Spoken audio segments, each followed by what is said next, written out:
가 장에 나가서 수탉을 한 마리 사왔습니다. 근데 이 닭이 울지를 않는 겁니다. 그래서 다음 날 수탉 장사에 가서 이거 바꿔야 되겠다고 얘기를 합니다. 왜냐하면 닭이 울지 않으니 소용이 없습니다. 바꿔달라는 거예요. 닭장수가 묻습니다. 먹이는 제대로 주셨습니까? 얘기하죠. 제가 모이를 아침, 점심, 저녁 사람처럼 줬습니다. 근데도 울지 않습니다. 그러면 그 닭 우리에 혹시 암탉이 있습니까? 암탉이 있죠. 혼자 내버려둔 거 아닙니다. 그렇게 얘기를 하는 거예요. 그러면 혹시 개가 와서 자꾸 짖지 않습니까? 닭장에. 개 얼씬도 못하도록 제가 닭장 앞에서 하루 종일 지키고 있습니다. 근데 닭이 울질 않습니다.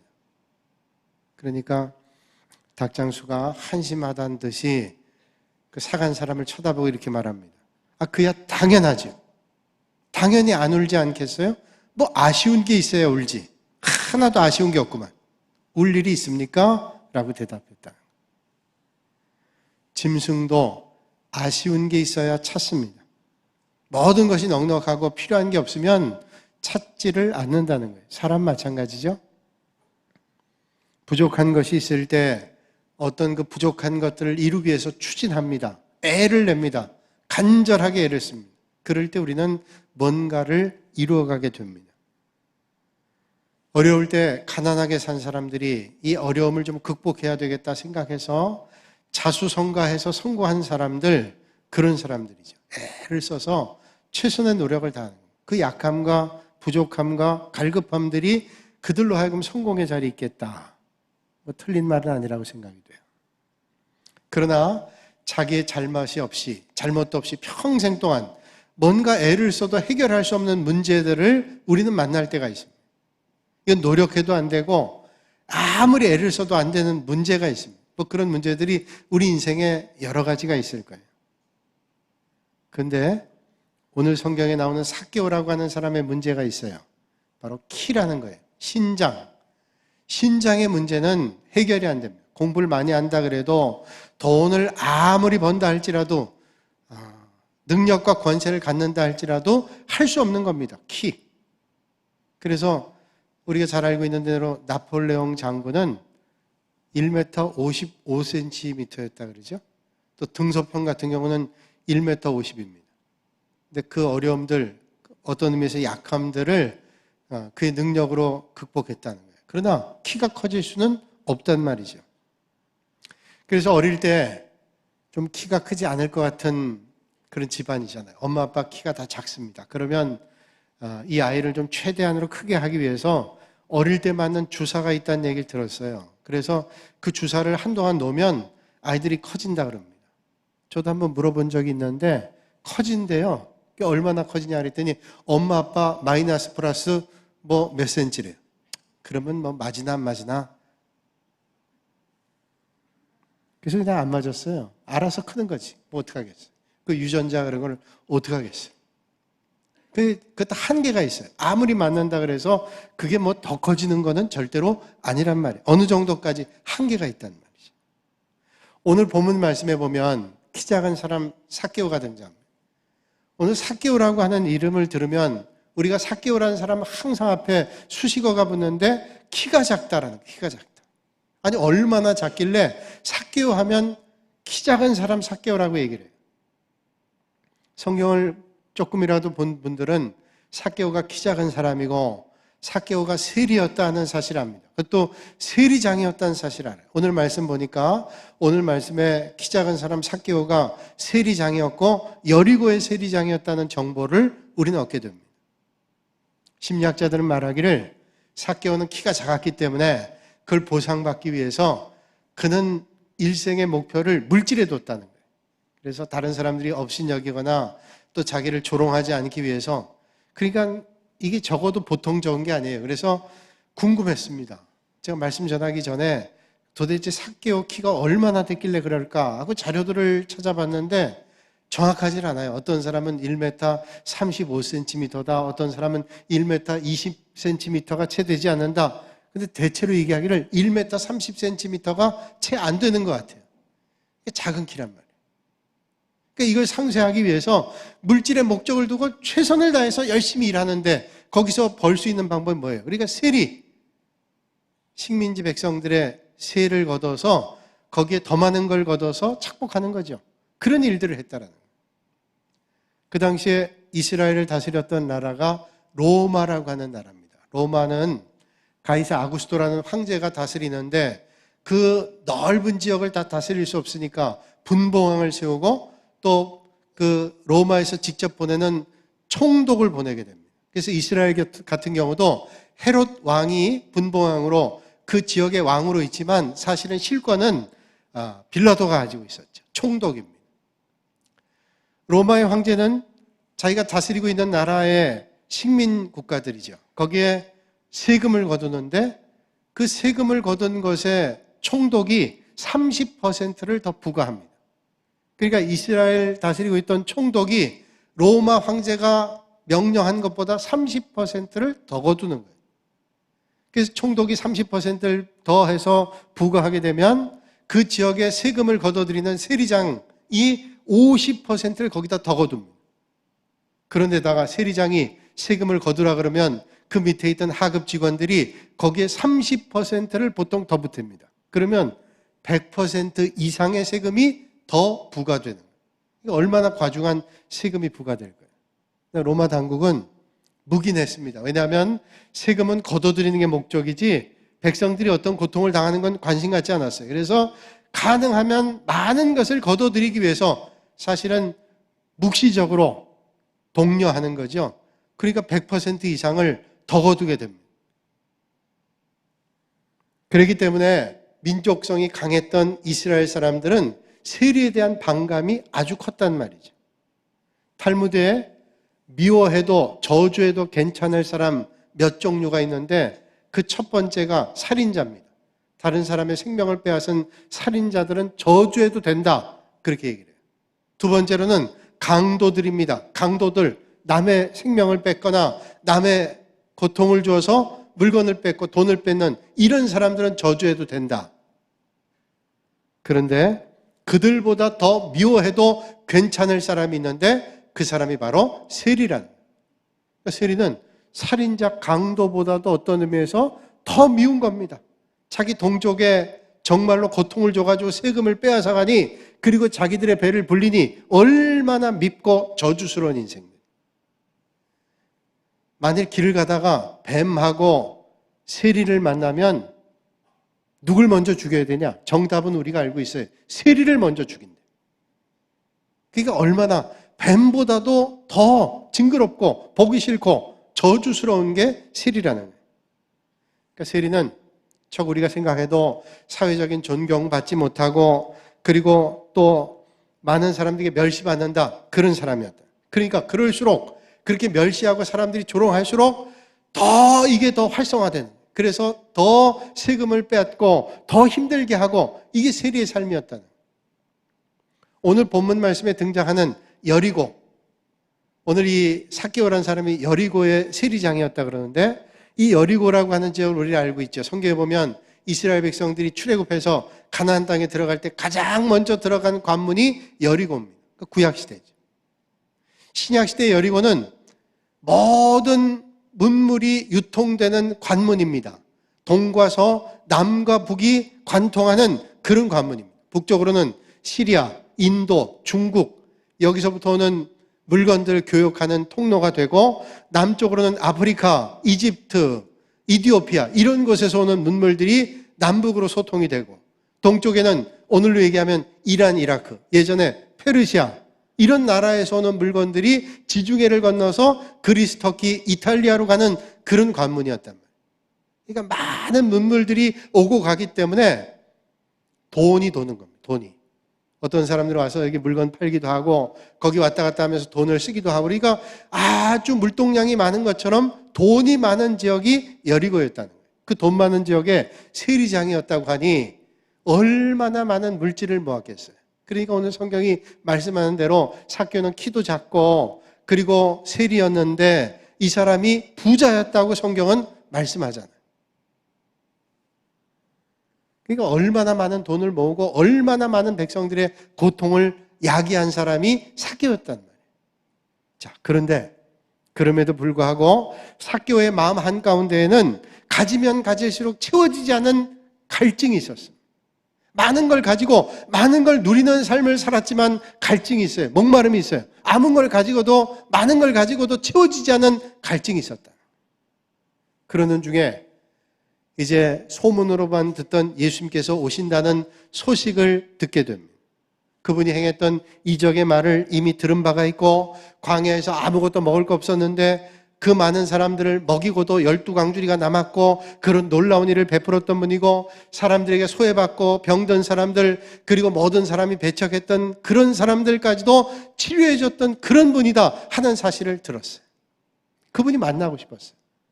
더 매력적인 것은 그분이 입에서 나오는 하나님의 말씀이 얼마나 주옥 같은지 심령이 가난한 자는 복이 있나니 천국이 그들의 것임이라고 말씀을 해요.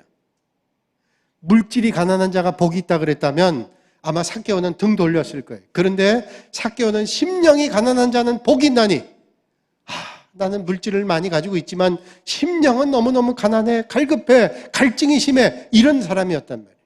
그러니 그 예수님이 지난다는 말을 듣고 주님 만나기를 간절히 바랬습니다. 다른 지역도 아니고 여리고입니다. 정말로 소문에 듣던 그 주님이 어떤 분일까 간구하는 마음, 간절한 마음이 있었어요. 그래서 모든 걸 뒤로 하고 예수님께 달려갔습니다. 간절함으로 예수님이 있는 곳에 갔는데 오늘 성경 말씀 보니까 얼마나 많은 사람들이 있었는지 인산 이내였습니다.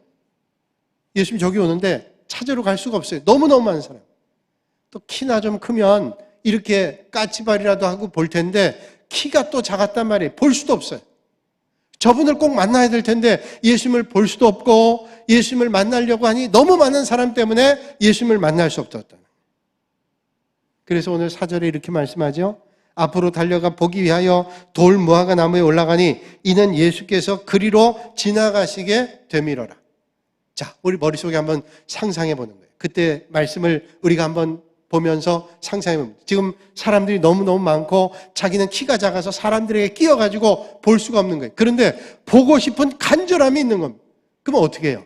오늘 말씀 보니까 예수님이 지나는 길목, 틀림없이 지날 그 길에 돌무화과 나무가 있는 거예요. 옛날 성경에는 뽕나무죠. 그 뽕나무가 아니라 정확히 따지면 돌무화과 나무. 그래서 요즘 성경에는 개역 개정판에는 돌무화과 나무, 정확한 표현입니다.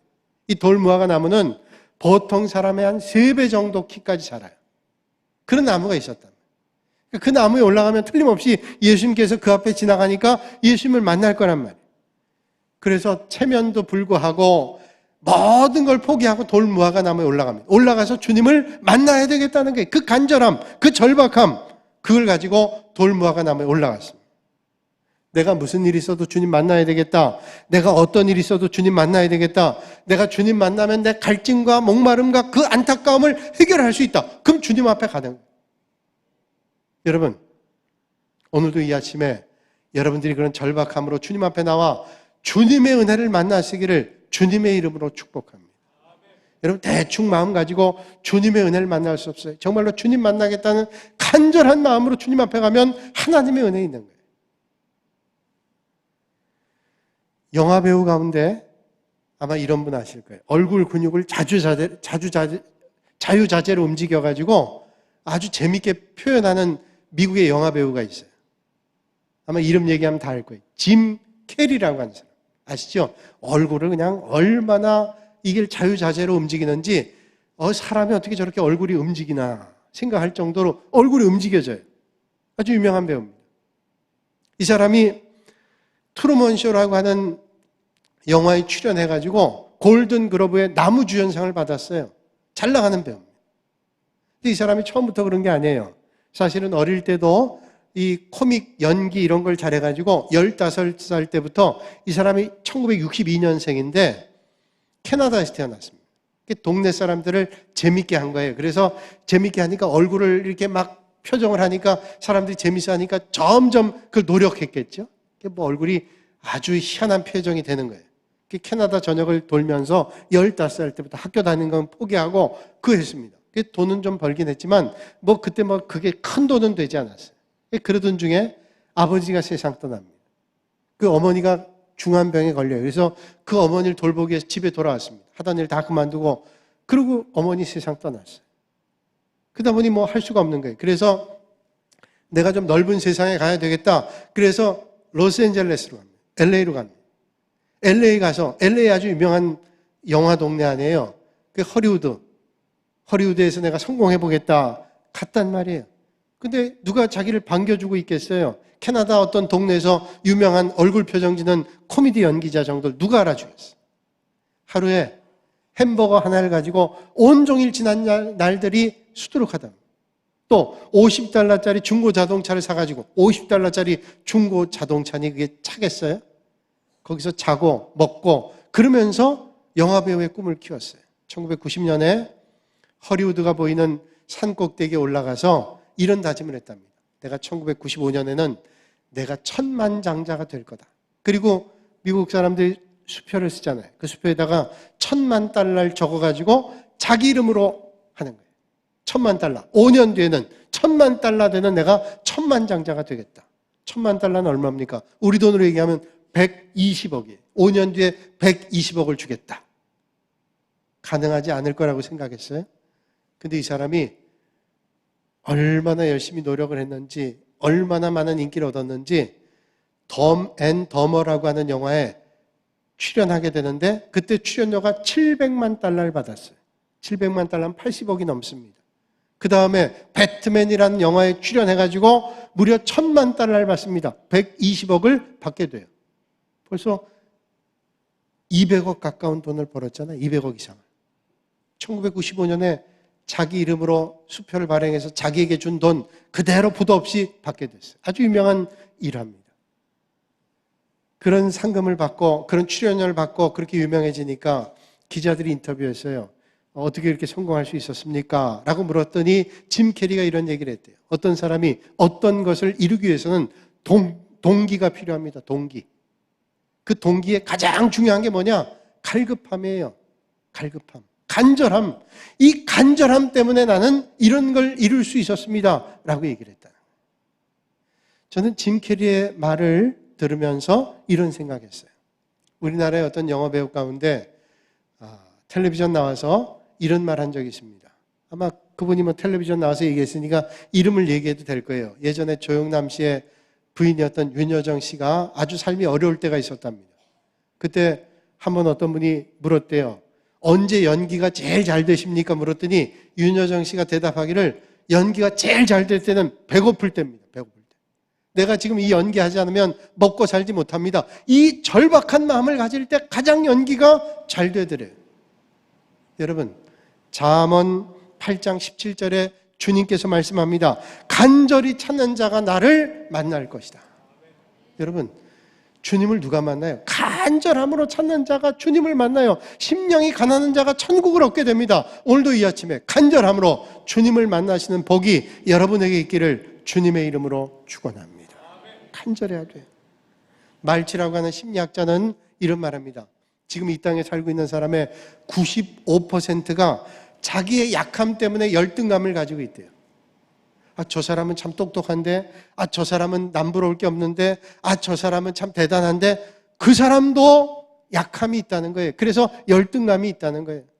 나는 우리나라 최고로 좋은 대학 나왔는데 열등감이 있어요. 그래도 사람은 95%가 열등감을 가지고 있대요. 그런데 아이러니컬하게도 그 열등감을 가지고 있는 많은 약함을 가지고 있는 사람들이 그 약함 때문에 오히려 성공하는 사람들이 됐다고 또 얘기를 해요. 말치가 말하기를 이 세상의 95%가 약함 때문에 열등감을 가지고 있대요. 그런데 아이러니컬하게 그 열등감, 약함 때문에 가지고 있는 사람들, 그 약함 때문에 성공을 한다. 정확히 얘기한다면 그 약함을 극복했기 때문에 성공할 수 있었다. 1967년에 이스라엘의 총리로 연합 내각을 이끌면서 중동 평화를 애썼던 총리가 있는데 골다 메이어라고 하는 총리입니다. 이 골다 메이어가 얼굴이 못생겼던 모양이에요. 많은 사람들이 조롱을 합니다. 저 사람 얼굴 못생겼다. 여러분, 여자에게 얼굴 못생겼다 그러면 그게 얼마나 큰 비난이에요. 얼굴 못생겼다. 또 이 사람이 젊은 시절에 백혈병을 12회를 앓았어요. 여러분, 백혈병을 앓았다면 얼마나 힘든 병이에요. 그 투병에서 승리했습니다. 이겼어요. 어떤 분 물었어요. 그런 열악한 환경과 사람들의 비난을 어떻게 극복했습니까? 골다 메이가 얘기하는 거예요. 다 하나님의 은혜입니다. 그러면서 얘기하기를 저는 못생겼기 때문에 이만한 겁니다. 제가 못생겨서 공부한 거예요. 열심히 공부한 겁니다. 내가 공부하지 않으면 안 된다. 그리고 하나님의 은혜를 구했어요. 내가 이렇게 부족하고 병이 있고 어려움이 있는데 하나님 도와주시지 않으면 안 됩니다. 그리고 하나님을 의지했대요. 하나님이 도와주셨다. 여러분, 오늘도 여러분 연약함이 있다면 그게 하나님의 은혜를 만나는 축복의 자리라고 하는 사실을 믿으시길 바랍니다. 여러분, 그 연약함 때문에 하나님을 의지하는 거예요. 부족함 때문에 하나님을 의지하는 거예요. 그래서 약함은 은혜일 수가 있어요. 여러분, 삭개오는 사람들에게 많은 미움받았습니다. 저 동족의 피를 빨아먹는 매국노 같은 놈, 그러면서 얼마나 많은 사람이 조롱했어요. 비난했어요. 그러나 그 조롱과 비난 가운데도 그는 주님을 만나면 해결할 수 있는 문제, 이 문제를 해결할 수 있는 그 마음을 가지고 있었다는 거예요. 주님 오신다는 말을 듣고 주님 오시는 곳에 창피를 무릅쓰고 체면을 무릅쓰고 그 돌무화과 나무에 올라가는 거예요. 그리고 주님을 보는 거예요. 자, 주님이 이제 오시면 내가 주님 봐야지. 그런데 주님과 눈이 탁 마주쳤습니다. 주님과 눈이 마주쳤어요. 그 주님이 마주친 삭개오를 보면서 말씀하시는 거예요. 삭개오야, 속히 내려오라. 내가 오늘 너희 집에 유해해야 되겠다. 간단한 얘기 아니에요. 눈이 마주쳤는데 예수님께서 삭개오에게 삭개오야, 속히 내려오라 이렇게 말한다. 여러분, 이게 간단한 것 같지만 얼마나 놀랬겠어요. 숨죽이고 예수님 오시는데 예수님 봐야지, 예수님 보면 뭔가 해결되겠지. 그러고 봤는데 예수님과 눈이 마주쳤는데 자기를 부르는 겁니다. 그것도 이름을 불러요. 삭개오야, 내려오라. 그냥 내려오라 아니라 속히 내려오라. 그러니까 아마 키도 작은 데다가 내려오려면 얼마나 힘들었겠어요. 이게 다리가 길어야 내려오기도 편하지. 이게 얼마나 힘들었겠어요. 아마 마지막에는 폴짝 쪘을 거예요. 그건 제 생각입니다. 그 주님을 만날 때 삭개오의 마음이 저분이 내 이름을 알아? 내 이 곤고함을 말아? 주님께서 자기와 눈이 맞췄을 때 삭개오야, 속히 내려 하는 그 말을 들을 때 그는 깨달았어요. 아, 주님께서 내 이름을 아시는구나. 내 곤고함을 아시구나. 내 고통을 아시는구나. 내 아픔을 아시는구나. 주님 아신다는 사실을 그는 직감적으로 깨달았어요. 여러분, 오늘 이 아침에 여러분의 고통과 괴로움과 곤고함과 간절함을 주님은 아세요. 여러분, 사람들은 몰라도 여러분들을 알고 계신 분이 계신데 그 주님께서 여러분들을 알고 계신다. 얼마나 감사한. 여러분, 우리가 인생을 살다 보면 파도를 만나기도 하고 풍랑을 만나기도 합니다. 괴로움을 만나기도 해요. 그럼 괴로움과 풍랑을 만날 때 사람들이 어떤 마음을 가지는가 하면 두 가지 마음이래요. 첫째는 버림받았다라는 마음, 그리고 이 어려움 가운데 나는 홀로다 하는 그런 마음. 버림받고 홀로다. 여러분, 많은 사람들이 힘든 일을 만날 때 나는 버림받고 홀로다. 이게 얼마나 힘든 거예요. 그래서 어떤 사람은 삶을 마감합니다. 아무도 날 몰라줘. 그리고 죽는 거예요. 절대로 그러면 안 돼요. 여러분, 아무도 몰라도 주님께서 삭개오와 눈을 마주치면서 삭개오야, 내려오라. 이름을 아셨어요. 삭개오를 아셨다는 거예요. 마가복음 6장 45절 말씀 이하에 보면 예수님께서 제자들과 헤어지고 난 다음에 예수님의 제자들은 갈릴리 바다를 갑니다. 그리고 예수님은 산에 올라가서 기도하세요. 그런데 갈릴리 바다를 건너던 예수님의 제자들이 풍랑을 만납니다. 주님, 우리가 죽게 됐습니다. 그리고 쩔쩔매는 거예요. 주님이 없잖아요. 갈릴리 바다에 주님은 이미 내려놓고 갈릴리 바다를 가고 있는 거예요. 예수님께서는 산에 올라가셔서 기도하고 계셨어요. 그런데 여러분, 산에 올라가신 예수님께서 이미 갈릴리 바다에 항해하고 있는 제자들을 보셨다고 성경은 말씀하지 않아요? 그리고 마가복음 6장 50절에 주님께서 그들에게 오셔서 말씀합니다. 안심하라, 내니 두려워하지 말라. 여러분, 주님께서는 풍랑 가운데 있는 제자들을 이미 보고 계셨어요. 그리고 그들에게 다가가셔서 내니 두려워 말라, 안심해라 말씀하고 계신 거예요. 오늘 이 아침에 여러분의 삶의 자리를 주님께서 하시고 주님께서 여러분 찾으시고 주님께서 만나주시기를 원하신다는 거예요. 그러므로 여러분 간절함으로 그 주님 앞에 나가는 것이 중요합니다. 주님이 다 알고 계시고 보고 계시고 듣고 계시고 깨닫고 알고 계시다는 거예요. 여러분, 삭개오가 주님을 만났잖아요. 아마 삭개오가 자기 입장에 생각한다면 야, 내가 간절해서 주님을 만났다 이렇게 얘기할 수 있을 거예요. 그런데 여러분, 오늘 이 말씀 가만 보면 삭개오가 나무에 올라가서 주님 만난 게 아니라 이미 주님께서 삭개오를 만나기로 작정하셨다는 거 아세요? 삭개오가 나무에 올라간 거 주님 아시고 그 올라간 사람이 삭개오인 줄 주님 아셨어요. 우린 여러분 어떤 데는 아는 것도 헷갈릴 때 있어요. 어떤 목사님, 목사 안수 받은 지 얼마 안 된 목사님이 이 삭개오 설교를 하는데 삭개오 설교를 하다가 갑자기 말이 헛나온 거예요. 지금 베드로가 뽕나무에 올라가가지고 오늘로 얘기하면 돌무화과 나무에 올라가서 예수님을 만났다고 막 그랬단 말이에요. 그러니까 교인들이 이렇게 술렁술렁 하는 거예요. 아니 베드로가 올라가면 안 되지, 삭개오가 올라가야지. 그걸 눈치챘습니다. 그래가지고 이 목사님 그랬다 그래요. 베드로에게 삭개오가 밑에 있다가 베드로야 내려와라. 그건 내 자리다. 그래서 내려오라 그랬대요. 헷갈리니까. 사람은 아는 것도 헷갈리잖아요. 근데 주님은 헷갈리지 않아. 다 알고 계세요. 삭개오가 간절하게 주님을 찾고 계신 거를 알고 있었다. 속히 내려와. 내 집에 가야 되겠다. 그리고 삭개오 집에 주님이 가셨어요. 여러분, 삭개오가 나무에 올라간 거 얼마나 많은 사람들이 비난하고 조롱했어요. 저 민족의 매국노 같은 사람 저기 올라가서 또 예수님 만나겠다 조롱했을 거예요. 그 조롱을 뒤로 하고 삭개오가 올라갔어요. 그러면 예수님은 비난받지 않았어요? 그 많은 사람들이 예수님을 따랐지만 세리였던 삭개오의 집에 가서 내가 오늘 머물어야 되겠다 그 말을 할 때 얼마나 많은 유대인들이 비난했겠어요. 아니 예수님이 왜 저런 매국노 같은 저런 살인자보다 더한 저런 사람 집에 가서 식사를 하시고 머물겠다고 비난했어요. 그러나 주님은 그거 개의치 않았어요. 주님은 삭개오의 집에 가셨어요. 갔더니 어떤 일이 있어요. 예수님을 만났던 삭개오가 얼마나 마음에 감동을 받았는지 제 재산의 절반을 가난한 사람들에게 줄 것이고 제가 만약에 남의 것을 뺏은 게 있으면 그거 4배로 갚겠다.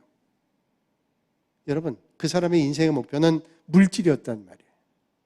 누가 뭐라 그래도 내 연약함들을 이것으로 보상받겠다 그렇게 살았던 사람이란 말이에요. 그런데 주님을 만나니까 어떻게 돼요?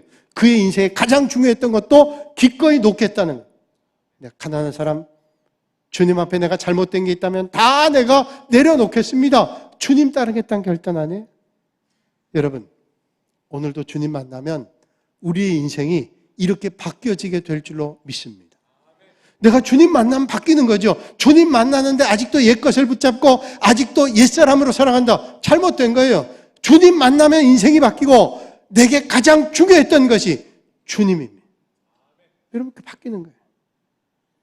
미국의 보스턴의 종합병원의 지하병동에 모든 사람들이 포기한 소녀 하나가 묶여 있었어요. 팔과 다리가 다 묶여서 침상에 있습니다. 의사도 포기했어요. 쟤는 도저히 회복이 안 돼. 가능성이 없어. 부모도 포기했습니다. 안 된다고 다 포기했어요. 어느 누구도 가능성이 없다. 그 어린 소녀가 어떻게 되는가 하면 정신병이 들었는데 사람들이 오면 욕설을 하고 침을 뱉고 그러니까 가까이 가질 않습니다. 의사도 이건 도저히 의학적으로 치료할 수 없다고, 부모도 어쩔 수 없다고 그냥 보호만 하고 있는 거예요. 그런데 그 병원에 자원봉사 오는 은퇴한 간호사 한 분이 있었는데 그 영혼이 너무 불쌍한 거예요. 그래서 만나서 얘기하면 뭐 얘기가 되겠어요. 침 뱉고 또 뭐 아주 폭언을 하고 뭐 이게 안 되는 거예요. 그러나 포기하지 않고 6개월 동안 계속합니다. 6개월 동안 가서 만나서 사랑한다. 주님의 사랑을 전하면서 주님께서 우리를 위해서 오셨다. 이런 사랑의 말씀을 계속 전하는. 근데 보세요. 6개월이 넘어서기 시작하니까 변화가 오는. 정말로 놀랍게 의사들도 이해가 안 된다는. 어떻게 얘가 이게 치료될 수 있는가? 1년 만에 이 아이가 태어나게 됩니다. 완전히 회복이 됐어요. 근데 이 사람이 누군가 하면 헬렌 켈러의 선생님 우리가 알죠? 설리반이라고 하는 앤 설리반 메이시라고 하는 사람. 자기가 그 고통을 겪었는데 주님의 사랑으로 회복된 것을 그가 발견하고 경험하고 헬렌 켈러 같은 삼중거를 겪고 있는 그 사람을 위해서 그가 헌신하는 삶을 살게 됐다. 여러분, 주님을 만나면 인생이 달라지는 거예요. 삭개오가 주님 만나니까 삶이 바뀌었어요. 주님 만나고 어떻게 됐어요? 그 인생의 가장 큰 목적이었던 물질이 이제 더 이상 그의 목적이 아니라 주님이 그의 인생의 목적이 됐어요. 여러분, 삭개오는 정말 그 마지막 기회를 놓치지 않았어요. 마지막 기회였어요. 예수님께서 여리고를 지나고 난 다음에는 다시는 여리고에 오시지 않았습니다. 왜요? 예수님께서 여리고를 지난 다음에 예루살렘 들어가셔서 십자가의 고난을 다 받으시고 십자가에 달려 돌아가셨기 때문에, 만약에 그 기회를 놓쳤다면 삭개오는 주님을 만날 기회를 얻질 못했을 거예요. 여러분, 오늘 이 아침에 여러분들은 어떤 마음으로 주님의 전에 나오셨습니까? 뭘 얻기 위해서, 누구를 만나기 위해서 어떤 마음으로 주님 앞에 나오셨습니까? 오늘 이 아침에 나를 찾아오시는, 그리고 나를 부르시는 그 주님을 만나시고 돌아가시는 복 있는 아침 되시기를 주님의 이름으로 축원합니다. 거룩하신 아버지 하나님, 오늘도 이 아침에 저희를 주님 전으로 불러주시고 우리의 이름을 부르시고 우리를 기억하시고 우리를 찾아주시는 주님을 만나게 하시고 우리의 곤고한 문제들이 해결되며 우리의 인생의 중심에 주님을 모시고 사는 복 있는 인생 되게 하여 주시옵소서. 예수님의 이름으로 기도하옵나이다. 아멘.